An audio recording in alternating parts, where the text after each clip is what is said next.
Et bienvenue dans le débat consacré à la guerre entre Israël et le Hamas. 31 jours après l'attaque du Hamas en Israël et alors que les forces militaires israéliennes ont procédé à une opération significative à Gaza en encerclant la ville, le territoire de Gaza est coupé en deux selon l'armée israélienne.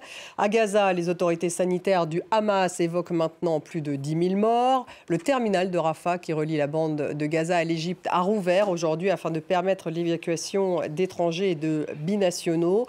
Côté diplomatique, Antony Blinken a terminé sa tournée au Proche-Orient. Le secrétaire d'État américain était en Turquie ce matin où il a vu son homologue, le chef de la diplomatie turque, et non pas Erdogan, qui n'était d'ailleurs pas à Ankara.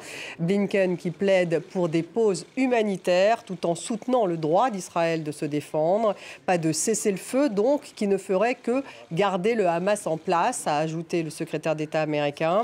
Avant la Turquie, Blinken est allé en Israël, puis en Jordanie, en Cisjordanie, à Chypre et en Irak.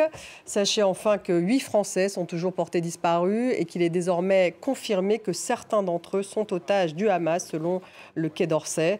Le bilan des victimes françaises s'est alourdi à 40 morts. Alors, quelle est la stratégie militaire d'Israël pratiquement un mois après l'attaque du Hamas? Gaza coupé en deux et c'est un tournant. Quel bilan peut-on faire de la tournée diplomatique d'Antony Blinken dans la région? Pourquoi finalement Erdogan n'a-t-il pas vu le chef de la diplomatie américaine? On en discute avec mes invités. J'ai le plaisir d'avoir à mes côtés Renaud Girard. Bonsoir. Merci d'être avec nous. Grand reporter, chroniqueur international au Figaro.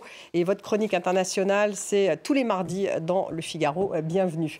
Didier Billon est avec nous ce soir. Bonsoir. Directeur adjoint de l'Institut des relations internationales et stratégiques, l'IRIS, auteur de, c'est votre dernier livre, Désoccidentalisation, repenser l'ordre du monde. Bienvenue également. Beling Nabli est avec nous. Bonsoir. Professeur des universités en droit public, auteur de Relations internationales, droit, théorie et pratique. Et puis nous avons avec nous en direct de Jérusalem notre correspondant Stéphane Amar. Bonsoir Stéphane. Bonsoir. Avant de démarrer cette discussion, je vous le disais, l'armée israélienne a déclaré hier dimanche qu'elle avait encerclé la ville de Gaza à l'extrémité nord de l'enclave. Elle dit aussi avoir frappé 450 cibles du Hamas dans la bande de Gaza au cours des dernières 24 heures. On fait donc d'abord un point en images avec nos consoeurs de France 2. Ce n'est pas un immeuble mais plusieurs. L'armée israélienne fournit les images de ces bombardements. Selon elle, un centre de commandement, d'entraînement et puis des tunnels du Hamas. Toute la nuit, le nord de Gaza s'est illuminé de raids israéliens. Au sol, selon le commandement, les troupes ont terminé d'encercler la ville de Gaza. Et Tsahal diffuse des messages vidéo en arabe à la population pour qu'elle s'en aille. Je demande à tous les civils du nord de la bande de Gaza de se diriger vers le sud. Une route vers le sud, sécurisée selon Israël. On y voit des Palestiniens épuisés et en grand désarroi. Cette dame vient de la région d'Al-Nassar. Nous l'avons sortie des décombres. On l'emmène vers le sud. Ses sandales sont cassées. Elle ne peut pas parler. Et dans les décombres des bombardements, encore des civils qui s'en vont. Pour la première fois la nuit dernière, de l'aide a été larguée par des avions au-dessus de Gaza. De l'aide médicale jordanienne à destination d'un hôpital de campagne. Les hôpitaux dont Tsahal continue d'affirmer que certains servent de base au Hamas. L'armée a montré ces images de ce qu'elle décrit comme une entrée de tunnel au pied du bâtiment. On va écouter à présent le porte-parole de l'armée israélienne. Les forces de l'armée israélienne dirigées par l'unité de reconnaissance d'élite Golani ont encerclé la ville de Gaza. Elles ont atteint le bord de mer dans la partie sud et ont encerclé la ville. Il existe désormais Gaza du Sud et Gaza du Nord. Stéphane Amar, puisque vous êtes à Jérusalem, je commence avec vous. On a entendu Daniel Hagari dire qu'ils avaient encerclé l'armée israélienne, la ville de Gaza. On voit qu'il y a une intensification manifestement de cette offensive. Et en même temps, aujourd'hui encore, il y avait des manifestations qui demandent justement à ce que l'Israël fasse d'abord, est en priorité, la libération des otages. Donc quelle est finalement la stratégie d'Israël entre les deux ? On voit bien qu'il n'y a pas véritablement de prise en compte du problème des otages du point de vue militaire. Les militaires israéliens ont une feuille de route depuis le départ, c'est l'éradication de la branche armée du Hamas dans la bande de Gaza. Ils ont évidemment le soutien du gouvernement, mais aussi le soutien d'une grande partie de la population selon les sondages. Et même, on l'a entendu dans le reportage diffusé précédemment, parmi les familles des otages, toutes ne réclament pas un cessez-le-feu et certaines soutiennent même l'opération militaire dans la mesure où elle pourrait conduire à une reddition du Hamas et donc à la libération des otages par la force. Il faut bien comprendre, et ça a été bien expliqué dans le reportage qu'on vient de voir, que l'armée israélienne est désormais au cœur de la bande de Gaza. Il n'y a certes pas d'invasion terrestre, comme on l'avait prédit, de très grande ampleur, mais enfin, il y a énormément de soldats qui sont rentrés dans Gaza, souvent des commandos très aguerris, qui vont donc au contact des combattants du Hamas pour les déloger de leur bastion. Il faut se fier évidemment au communiqué de l'armée israélienne, puisque quasiment aucun journaliste n'est autorisé à entrer dans la bande de Gaza. Mais selon l'armée israélienne, eh bien, il y aurait eu déjà des milliers de morts parmi les combattants du Hamas, et l'armée serait, on vient de le dire, tout près de ces bastions du Hamas, et elle espère réellement, c'est en tout cas le message que font passer à la fois les militaires et le gouvernement, elle espère obtenir son objectif, c'est-à-dire une reddition des islamistes du Hamas dans la bande de Gaza, ce qui est certain, et c'est un sentiment extrêmement partagé ici dans la population, y compris, il faut le dire, parmi la gauche, c'est que les Israéliens ne veulent plus revivre ce qu'ils ont vécu, ils ne veulent plus non plus de ce harcèlement permanent des roquettes qui durent depuis plus de 20 ans. Renaud Girard, la ville de Gaza encerclée, c'est un tournant? Oui, on comprend bien à court terme quelle est la tactique militaire israélienne. Elle a été assez prudente, c'est-à-dire qu'elle n'a pas fait comme en 2006, elle n'a pas exposé des dizaines et des dizaines de milliers de soldats à l'intérieur du territoire de Gaza, comme elle avait fait à l'intérieur du territoire libanais contre l'Hezbollah en 2006. Elle n'a envoyé que des soldats d'élite, mais là, elle a effectivement coupé en deux la bande. Et qu'est-ce que les Israéliens vont faire? C'est très simple. Ils vont ratisser du sud au nord, et je dirais du nord au sud. Ils vont faire une passe, ils vont ratisser pour détruire tout objectif militaire, tout tunnel, tout nid de mitrailleuse qu'ils trouveraient. Est-ce que je pense que le Hamas va se rendre un peu comme le général Paulus s'était rendu en janvier 1943 lors de la bataille de Stalingrad aux Russes? Non, je ne pense pas. Je pense qu'ils seront prêts à combattre jusqu'au bout, jusqu'à la mort. Mais beaucoup, sans doute, essaieront de s'exfiltrer quand même vers le sud ou vers le Negev. La reddition, c'est-à-dire un ordre de reddition du Hamas, je n'y crois pas trop, non. Non. Didier Billion, vous êtes plus un spécialiste de la Turquie. D'ailleurs, c'est intéressant de parler même de la Turquie dès le début de cette émission, parce qu'il y a cette pression des familles quand même en Israël sur les otages. Est-ce qu'effectivement, la Turquie peut aider? Est-ce qu'elle joue un rôle dans une libération éventuelle des otages? Non, je pense qu'en réalité, la Turquie, au tout début de cette crise et cette guerre, s'est posée comme un médiateur potentiel. C'était le sens des déclarations de Recep Tayyip Erdogan, le président turc. Et puis, on a vu qu'assez rapidement, comme d'ailleurs dans d'autres États de la région, des États arabes cette fois-ci, on a vu une sorte de radicalisation de la part du président Erdogan. Il a fait des déclarations extrêmement fermes, notamment lors du grand meeting samedi, il y a 8 jours, qui a rassemblé près d'1 million de personnes.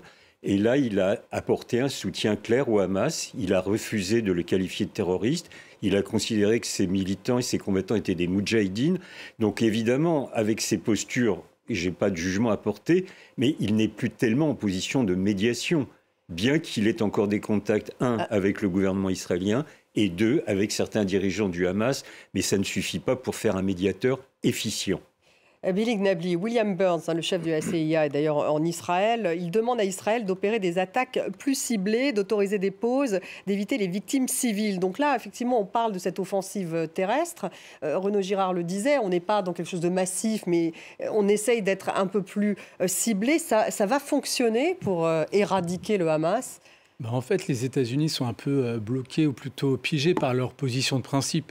Dès lors qu'ils ont affiché un soutien conditionnel qui s'inscrit dans la longue tradition des relations bilatérales entre les États-Unis et Israël, ce soutien conditionnel, d'une certaine manière, les place dans une situation délicate par principe. Pourquoi ? Parce qu'il donne une carte blanche qui ne permet pas d'inclure dans leur positionnement de principe le respect prévu par le droit international humanitaire dans le cadre d'un conflit qui soit interétatique ou pas. Autrement dit, les limites que doit prévoir ce type d'opération, ce type d'offensive, les limites prévues par le droit international ne sont pas respectées par l'armée israélienne dès lors qu'elle commet de facto ce qu'on appelle des crimes de guerre.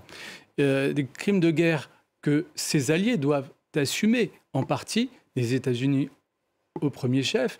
Et par conséquent, il y a une responsabilité à la fois politique et morale qui pèse aujourd'hui sur les États-Unis et qui pèse également tant du point de vue international qu'interne. Je veux dire par là que la pression qui pèse de plus en plus sur Joe Biden, elle est d'origine internationale. On a vu la mobilisation des sociétés civiles de par le monde.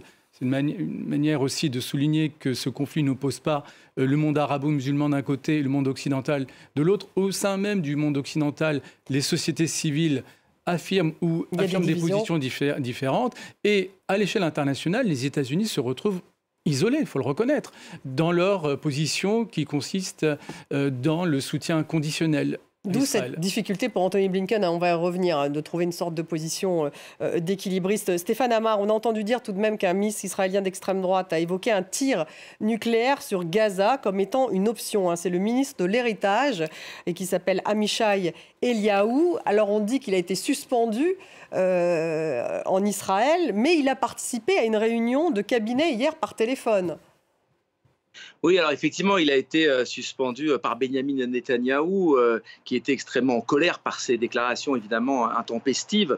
Ce ministre dont vous parlez est issu du parti d'extrême droite qui compose la coalition de Benyamin Netanyahou. Mais on voit bien que depuis le début de cette guerre, Benyamin Netanyahou a cherché à écarter la frange la plus radicale de son gouvernement pour intégrer dans son cabinet d'urgence, notamment Benny Gantz, qui est un centriste, qui est son opposant politique, mais qui est un ancien chef d'état-major, qui a une expérience de la chose militaire. Et c'est véritablement avec lui que Benyamin Netanyahou mène cette guerre dans la bande de Gaza, même si effectivement il y a plusieurs franges de la population qui expriment ce genre de propos très radicaux à l'encontre des Palestiniens. Il faut savoir qu'il y a une véritable colère ici dans le pays après ce qui s'est passé, après ces massacres qui occupent d'ailleurs toujours un mois après l'essentiel des journaux télévisés, l'essentiel des posts sur les réseaux sociaux. On parle des bébés qui ont été décapités, on parle des familles entières qui ont été assassinées. Bref, il y a vraiment une colère et c'est un élément important pour comprendre aussi la vigueur, la violence même on peut dire de l'opération militaire dans la bande de Gaza. C'est que l'armée sent qu'elle a le soutien de la population pour frapper très fort contre le Hamas et donc elle ne s'en prive pas. On va écouter d'ailleurs Benyamin Netanyahou.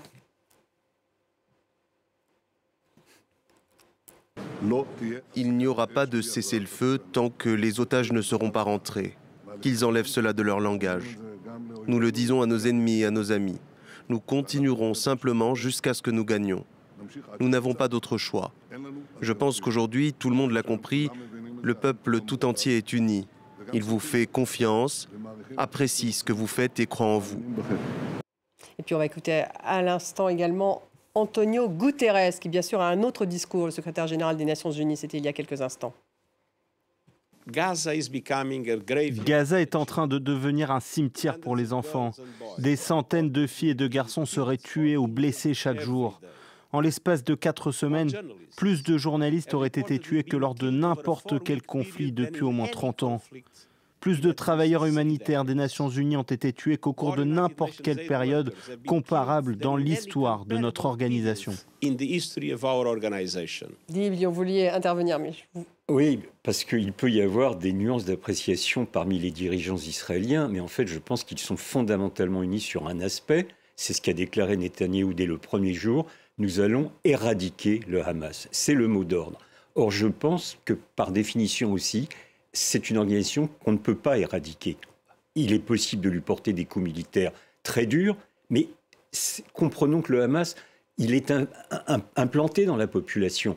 comprenons que cette organisation, on peut discuter à perte de vue de savoir si c'est une organisation terroriste ou pas, mais elle fait partie aussi du jeu politique à Gaza et d'un point de vue plus général dans les territoires palestiniens. Alors on peut le regretter, on peut le condamner, mais c'est un fait. Et donc je pense que le vice de départ, et on le voit parce que là on a beaucoup parlé des opérations militaires avec le bataillon Golani qui est une troupe d'unité spéciale, tout cela est bel et bien, mais ce qu'il ne faut pas oublier, c'est les bombardements massifs, sans arrêt, sans cesse, nuit et jour, depuis maintenant 31 jours. Et ça, c'est pas contre le Hamas, c'est contre les populations civiles. Donc il y a une forme d'hypocrisie générale, et je pense même que les États-Unis sont un peu gênés aux entournures, parce qu'ils sentent très bien qu'avec cette politique, il y a un risque de radicalisation générale et régionale. Renaud Girard, une réaction sur ce que vient de dire peut-être Didier Billon, et puis effectivement donc cette volonté de Benyamin Netanyahou qui dit de toute façon on n'arrêtera que lorsqu'on aura les otages, et puis d'un autre côté effectivement on voit le secrétaire général des Nations Unies qui lui appelle à un cessez-le-feu. Moi je crois que là en géopolitique la vengeance est mauvaise conseillère. Il est évidemment arrivé quelque chose d'horrible et de dramatique à Israël, mais je pense que les dirigeants israéliens auraient dû réfléchir un peu plus à une stratégie un peu plus sophistiquée. Vous pensez que ce n'est pas sophistiqué ce qu'ils font là, parce qu'ils ont l'air de, quand même, de réfléchir un peu plus. Ça me rappelle un petit peu la réaction américaine après les 11 septembre 2001. En fait, la réaction américaine, c'est-à-dire l'attaque d'abord en Afghanistan, puis ensuite en Irak, en fait, a empiré la situation dans le grand Moyen-Orient. Tous les Américains le reconnaissent aujourd'hui. Et là, je me demande si, effectivement, à court terme, Israël va pouvoir donner des coups, évidemment, au Hamas, tuer quelques chefs militaires, pas tous, mais quelques chefs militaires, les chefs politiques qui sont partis à l'étranger depuis longtemps. On ne peut pas éradiquer le Hamas, c'est ce que vous dites. Non, c'est une idéologie, et vous en tuez un, il en est 10. Mais on peut l'affaiblir peut-être beaucoup. On peut l'affaiblir, mais à moyen terme, mais, vous savez, c'est ce qu'on a cru, nous, pendant la bataille d'Alger. On a cru qu'on avait décimé le FLN. Ben, ça n'a pas été le cas, bon, voilà, en 1957. Mais non, à moyen terme, donc Israël rase Gaza. Mais vous savez qu'en droit international, elle occupe Gaza depuis 1967. Donc elle est responsable de la population qui vit là. Qu'est-ce qu'elle va faire? À qui elle va donner l'administration de ce territoire? C'est quand même un problème, une petite question. Et on va y revenir d'ailleurs. Et ensuite, je pense que ces images terribles qu'on voit de destruction et de bébés ensanglantés palestiniens, c'est contre-productif pour Israël, parce qu'Israël avait réussi à s'intégrer davantage dans le monde, dans son environnement musulman et arabe, avec des relations avec les Émiratis, le Maroc, etc. Netanyahou lui-même avait annoncé un nouveau corridor économique qui passait de l'Inde vers les Émirats, l'Arabie saoudite, la Jordanie, qui a rappelé son ambassadeur, Israël et vers l'Italie. Et donc là, aujourd'hui, tous ces avantages, et c'est important parce qu'Israël est un pays qui commerce, est un pays qui veut s'implanter dans son... eh bien, tous ces avantages ont disparu. Parce que l'opinion publique internationale change, c'est ça que vous voulez dire? Non, c'est pas ça, c'est parce que vous avez... Oui, l'opinion publique internationale, évidemment, il y a quand même des ralliements très important dans les pays arabes, même dans les pays d'Amérique latine, mais même à l'intérieur même des sociétés occidentales. Aux États-Unis, aujourd'hui, il y avait des manifestations très importantes. La gauche du Parti démocrate est en train de lâcher Biden sur sa politique de soutien inconditionnel à Israël. Alors, et Israël est un pays qui a besoin de ce soutien, de cette intégration dans son univers régional. Et je pense que là, il y a un peu une surréaction.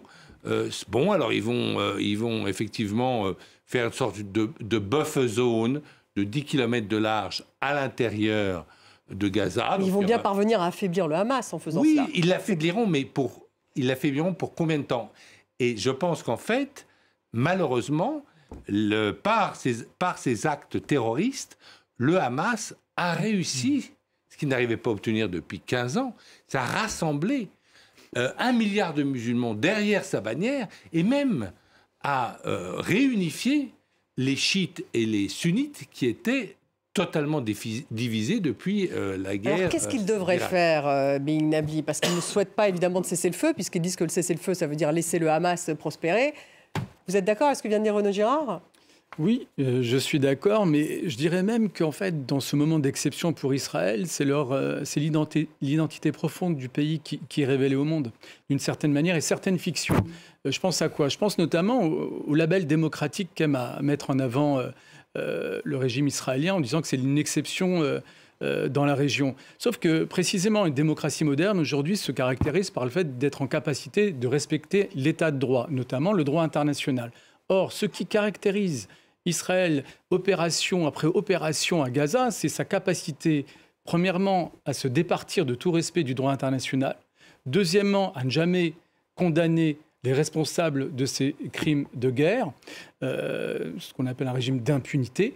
Tout cela est révélé, je dirais à nouveau, mais là de manière très spectaculaire. Je dirais même qu'on a atteint un degré supplémentaire, parce que autant le 7 octobre, le Hamas a commis des crimes de guerre, voire un crime contre l'humanité, du point de vue du droit international humanitaire.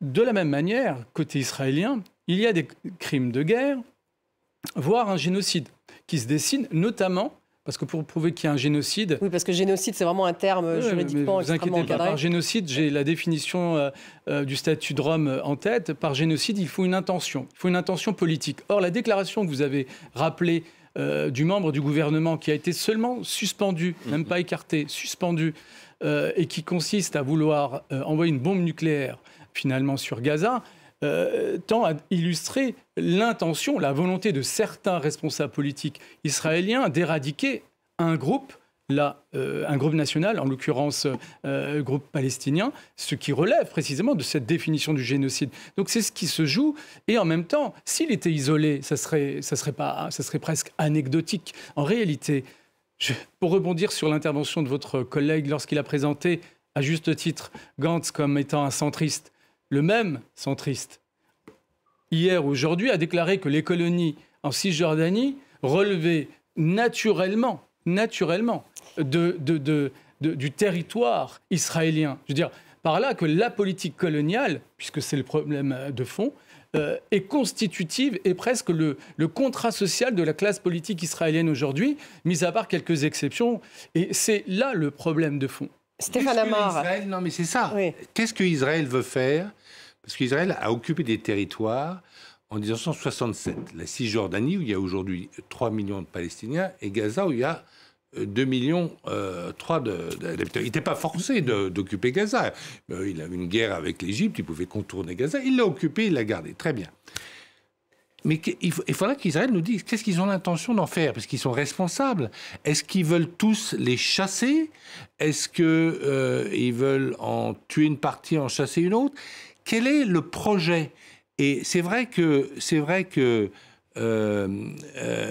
on avait mis les Israéliens ont mis ce problème palestinien sous le tapis. Il a ressurgi de manière... Alors les Israéliens et la communauté internationale. Comme a dit le député, le président Bourlange, c'est un crime, ce qu'a commis le Hamas le 7 octobre, sans excuse. Il n'y a aucune excuse pour ce crime, mais ce n'est pas une action sans cause. Et aujourd'hui, je ne vois pas l'établissement israélien se concentrer sur cette cause, c'est-à-dire vont-ils un jour ou l'autre ils vont le faire après avoir éradiqué le Hamas, c'est ce qu'ils disent. Un mot, oui, je vous fais intervenir juste un mot justement à Jérusalem. Stéphane Amar, comment est-ce qu'il justifie justement cette action en Israël? D'abord, je voudrais apporter allez-y. Et peut-être un peu de nuance à ce qui vient d'être dit. Quand on parle d'occupation de Gaza, vous savez qu'en 2005, les Israéliens se sont retirés complètement de la bande de Gaza, intégralement, sur la frontière internationale. Et ils escomptaient d'une certaine manière que cette partie des territoires palestiniens devienne indépendante. Or, c'est le Hamas qui a pris le pouvoir. Il y a une guerre civile très dure entre le Hamas et le Fatah qui a abouti donc à la mainmise complète du Hamas sur les territoires de Gaza, et que depuis lors, le Hamas consacre l'essentiel de ses ressources, y compris de l'international, à s'armer, à construire des tunnels offensifs, etc., et à ne pas développer du tout du point de vue économique la bande de Gaza. Donc ça, c'est un fait qui est important de rappeler. Ensuite, ce qu'il faut rappeler... On ne peut pas sortir de Gaza sans l'autorisation israélienne, il faut quand même le dire. C'est pour ça qu'il compte. Laissez-le terminer, Renaud. Allez-y. J'ai aucune façon de débattre avec vous, je suis simplement correspondant. Stéphane, je sais. Non, terminez, Stéphane.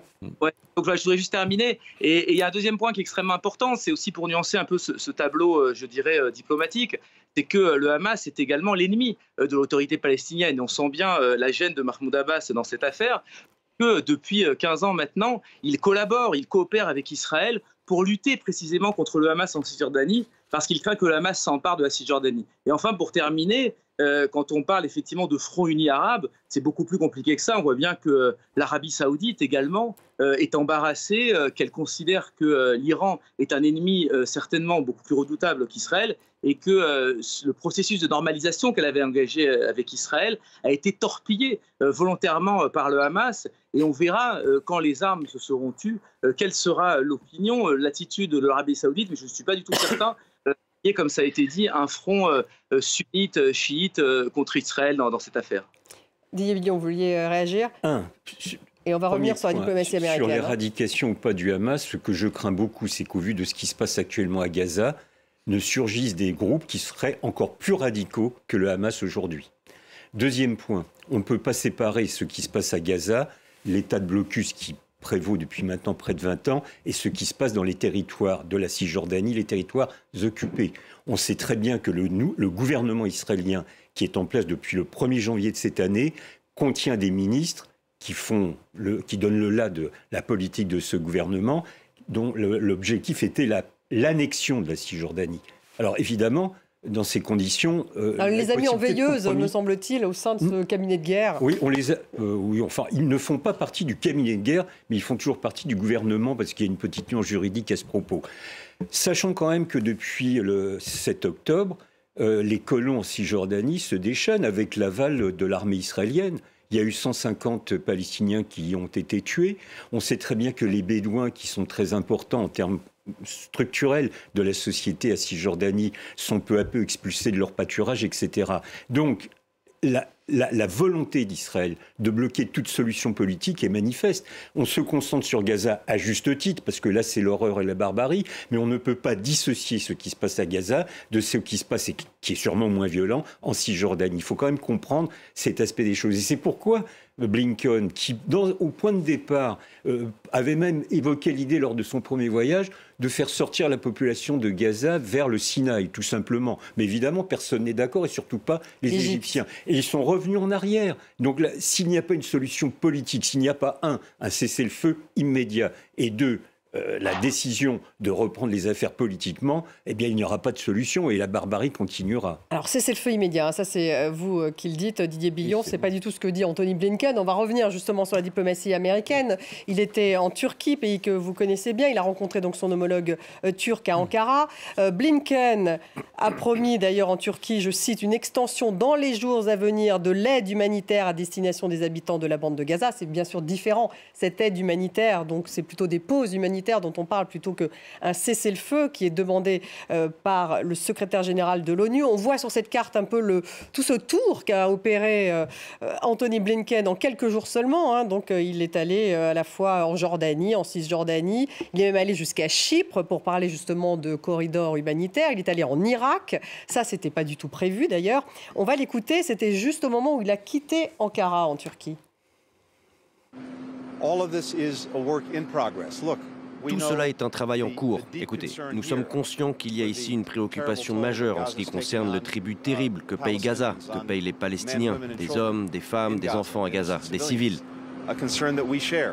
C'est une préoccupation que nous partageons. Et nous y travaillons tous les jours.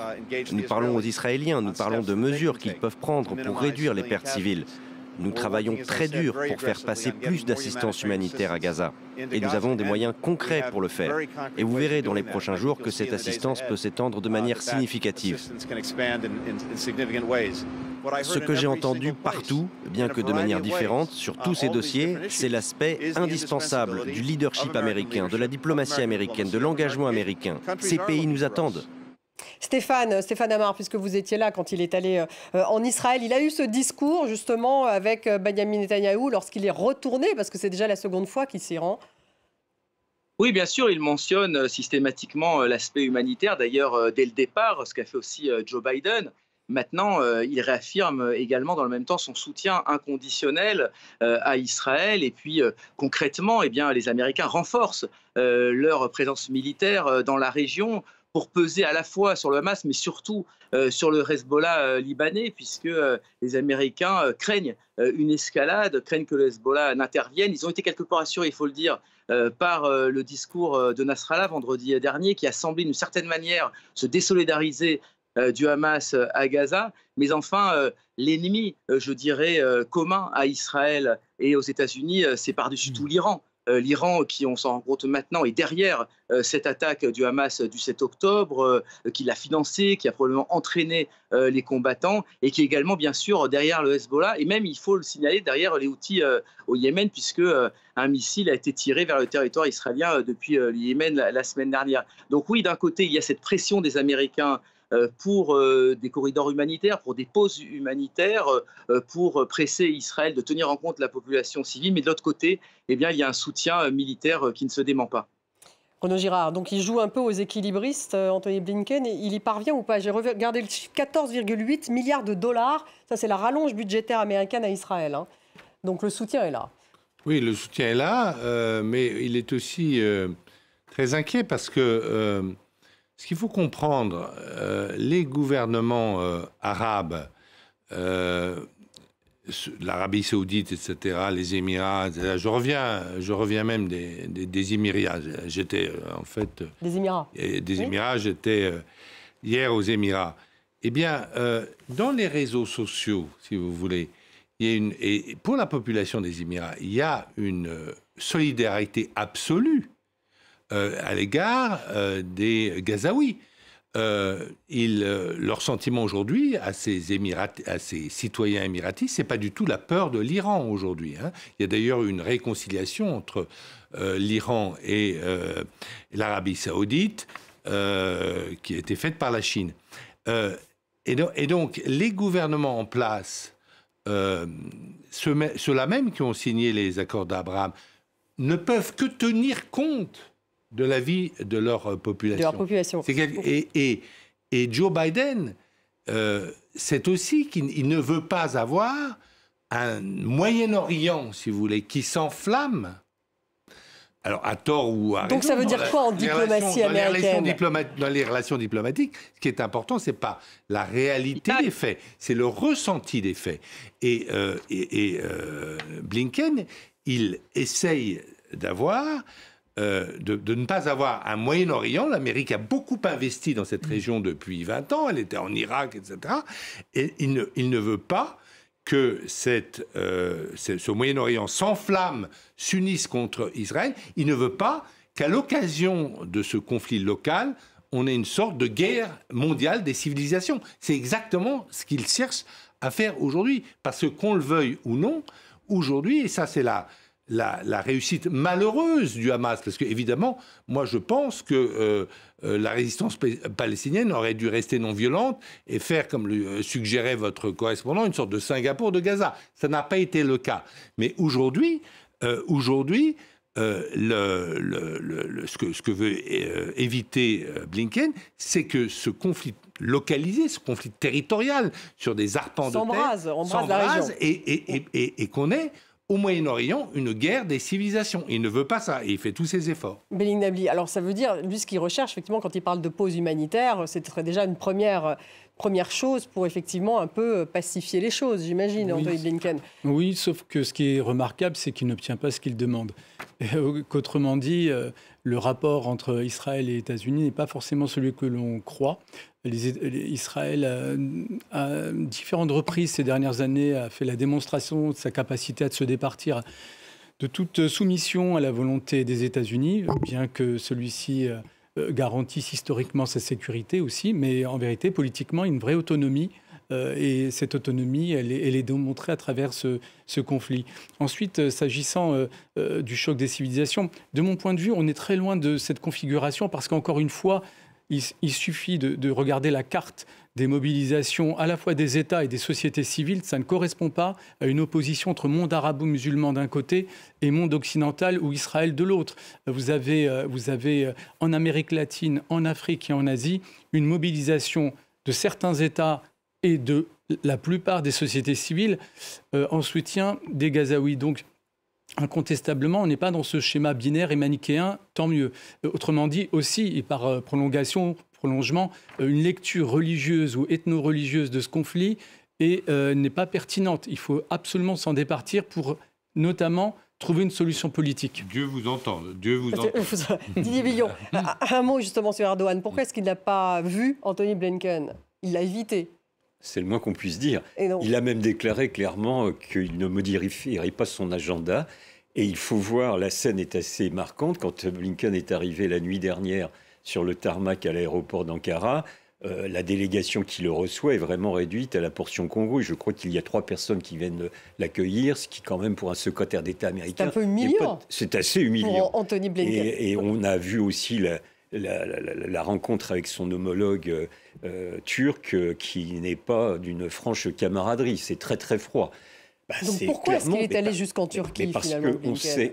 Oui, parce que la Turquie est dans la région un pays qui est quand même un pays important, ça n'a échappé à personne, et que justement Blinken, je pense, voulait tenter de raisonner, de son point de vue en tout cas, les dirigeants turcs, parce qu'il y a ce processus de radicalisation déclaratif, en tout cas de la part des dirigeants turcs depuis maintenant une quinzaine de jours, et que Blinken cherche quand même à s'appuyer sur quelques alliés. Mais sur ce dossier de Gaza, il n'aura pas un allié en Turquie. Il est clair que il y a aussi des raisons de politique intérieure et que Erdogan, qui est un fin politique, quoi qu'on puisse penser de cet individu et de ce président, en tout cas, il tient compte de la sensibilité de la population turque, comme d'ailleurs dans toute la région et comme d'ailleurs dans de très nombreux pays occidentaux et non occidentaux, Amérique latine, etc. Là, je suis parfaitement d'accord. Il en tient compte. Et donc, pour des raisons de politique intérieure, il va durcir encore le ton dans les jours à venir. C'est une certitude. Donc, le bilan de Blinken, en réalité, de cette tournée dont on a vu la carte tout à l'heure, c'est que nulle part, il n'est arrivé à faire passer la moindre de ses propositions. Quand il était à Amman, en présence de ses homologues émiratis, saoudiens, jordaniens, bahreïni, je crois, et égyptien, eh bien, c'était un non. C'est-à-dire que leur point de départ, c'était cesser le feu et que les États-Unis ne veulent pas à cause de leur solidarité inconditionnelle avec Israël. Donc, de ce point de vue-là, il y a pour l'instant, à ce stade en tout cas, un dialogue de sourds qui, peut-on espérer, va se débloquer dans les jours à venir. Ça, c'est le jeu de la diplomatie. Ça pourrait se débloquer tout de même parce qu'à un moment donné, la diplomatie... le plus tôt sera le mieux, mais tôt ou tard, oui, bien évidemment. Juste un mot pour dire qu'en même temps, cette séquence diplomatique dépasse la région. Oui. L'exemple et l'échange qui vient d'avoir lieu illustre le changement de monde auquel on assiste, qui s'accompagne ou se caractérise par un affaiblissement des États-Unis ou la remise en cause totale de son leadership, son incapacité à imposer sa volonté, son ordre international, son ordre régional. Et ça, c'est très significatif. Mais en même temps, est-ce que les États-Unis ne se sont pas rendus compte qu'ils devaient justement être présents dans cette région avec ce qui s'est passé ? Oui, à un moment où finalement ils ne souhaitaient plus l'être. Il n'y a pas de puissance hégémonique qui remplace les États-Unis pour autant. Les Russes ne sont pas en capacité et les Chinois ne sont pas encore totalement intéressés par la chose. Mais si on met tout cela en perspective, on voit très bien que ce qui joue, c'est véritablement la remise en cause de l'ordre international. Vous avez demandé s'il n'y avait pas une solution. Moi, je pense qu'il y aurait quand même une solution, en tout cas, qui devrait être tentée, c'est la société de la conférence internationale. On a dit beaucoup de mal des conférences internationales, mais la dernière qui était sur le sujet, c'était à Madrid, a fait faire pas mal de progrès. C'était 91, ensuite il y a eu 93, les accords d'Oslo, et tout ça a dérapé uniquement parce que le Premier ministre israélien a été assassiné par un extrémiste religieux. Mais sinon, on ne sait pas ce que ça aurait donné. Ça aurait peut-être donné la paix dans cette région. Une conférence internationale. Une réunion avec tous les membres, y compris les Chinois, les membres permanents du Conseil de sécurité et les États arabes dont vous avez parlé, tous les États arabes qui ont reconnu le droit à l'existence. Mais 91, c'était pas le même monde qu'aujourd'hui, c'est ça le problème, peut-être, Renaud Girard. Non, c'est ce qu'on était en train de soulever. Non, c'est pas le même monde. Mais si vous voulez, ce qui est intéressant, c'est qu'en fait, les 5 grandes puissances et les États arabes, il y a eu un plan saoudien en 2002, en fait, ils ont les mêmes idées sur le conflit israélo-palestinien. Et moi, je pense qu'il y a un ancien ambassadeur d'Israël à Paris qui s'appelle Eli Barnavi qui a dit, en fait, nous, Israël, c'est un pays trop fort. Donc, il ne va pas lui-même donner un État aux Palestiniens. Il l'a dit lui-même, il était ancien ambassadeur à Paris. Il faut qu'on nous impose, qu'il y ait une conférence internationale qui nous impose, avec la paix et la reconnaissance de tous les États arabes, mais qui nous impose la constitution d'un État palestinien qui vive en paix à côté de nous. Et ça, je pense, non, et parce que, alors, c'est pas... Mais là, il y a une fiction, pardon. Parce que les grandes puissances ne s'entendent pas sur d'autres sujets. J'entends bien, mais il y a eu un truc qui s'appelle les accords d'Oslo. Les accords d'Oslo, c'est impliqué, pour le coup, non pas les puissances étrangères au conflit, mais les deux parties, y compris l'État d'Israël. Et le problème, c'est que ces accords n'ont pas abouti à un processus qui a pu aboutir à un État palestinien. Pire, c'est un processus qui s'est accompagné d'une politique coloniale intensifiée et accélérée. Il est là le paradoxe historique. Je veux dire par là que c'est la parole même et la volonté même de l'État d'Israël qui est entachée pour l'avenir. Vous voyez ? Parce que c'est l'homme qui était le plus opposé et qui avait traité Rabin, qui faisait les accords d'Oslo, de traître, qui est au pouvoir aujourd'hui. Mais vous avez raison. C'est peut-être une des raisons, peut-être pas toutes les raisons. Un mot tout de même, parce qu'il nous reste 5 minutes. Je voulais juste vous faire réagir aussi, Stéphane. Anthony Blinken a vu Mahmoud Abbas à Ramallah, et selon la presse américaine, Mahmoud Abbas serait prêt à aider à gouverner à Gaza si le Hamas était vaincu. C'est ce que dit le Washington Post. Alors on ne sait pas en quels termes. Donc est-ce que ça voudrait dire que le Fatah pourrait être remis à l'ordre du jour, enfin qu'on pourrait même peut-être libérer Barghouti, enfin comme ce qu'on peut entendre, Stéphane. Oui, alors, la question centrale, effectivement, c'est la question de l'après.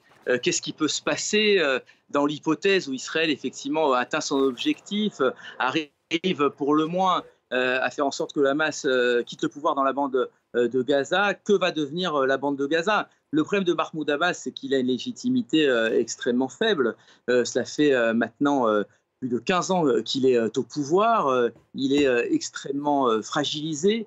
Parce que d'abord il y a de la corruption au sein de l'autorité palestinienne, il est également vu par beaucoup comme un collaborateur d'Israël qui a accepté d'une certaine manière les colonies, qui a accepté cette coopération sécuritaire dont je parlais tout à l'heure contre le Hamas. Il faut aussi rappeler que le Hamas est un mouvement qui a été démocratiquement porté au pouvoir en 2006 par plus de 75% des Gazaouis et une majorité des Palestiniens de Cisjordanie. Donc il va falloir aussi trouver je dirais, une solution qui puisse respecter la volonté populaire des Palestiniens. Ce sera extrêmement compliqué. Et je voudrais, parce que ça rejoint donc ce qui vient d'être dit, replacer ça dans le contexte général du règlement israélo-palestinien. On ne peut évidemment pas résumer l'échec des accords d'Oslo au seul assassinat d'Yitzhak Rabin. C'est un processus extrêmement complexe où il y a eu des deux côtés des incompatibilités fondamentales sur quasiment tous les dossiers, et notamment sur le dossier de Jérusalem, dont on s'est rendu compte à l'issue du processus d'Oslo en 2000 qu'il n'y avait aucun consensus qui se dégageait pour le partage de Jérusalem. Donc il y a des questions de fond qui ne sont toujours pas réglées, qui seront très compliquées à être réglées, même dans le contexte d'une fin des hostilités à Gaza. Je dirais que le plus dur restera à faire après cette guerre. 10 millions, 30 secondes. 30 secondes. On ne pourra pas régler cette question sans les Palestiniens eux-mêmes, ce qu'on a eu tendance à vouloir faire depuis des années et des années. Première chose. Absolument. Deuxième chose, c'est que les Palestiniens ils sont dans une situation où le rapport de force n'est pas du tout en leur faveur. Donc, sans que ce soit un talisman, je rejoins plutôt l'idée d'une conférence internationale, parce qu'au vu des modifications des rapports de force dans le monde, une conférence internationale digne de ce nom ne donnerait peut-être pas forcément le dernier mot aux puissances occidentales et aux États-Unis, et ça serait plutôt favorable à l'avenir des Palestiniens. Merci Didier Billon, merci beaucoup Renaud Girard d'avoir été avec nous, merci Belik Nabli, merci beaucoup Stéphane Amar qui était avec nous en direct de Jérusalem. Merci à vous tous de nous avoir suivis, vous pouvez retrouver l'émission sur les réseaux sociaux et puis en podcast. À demain.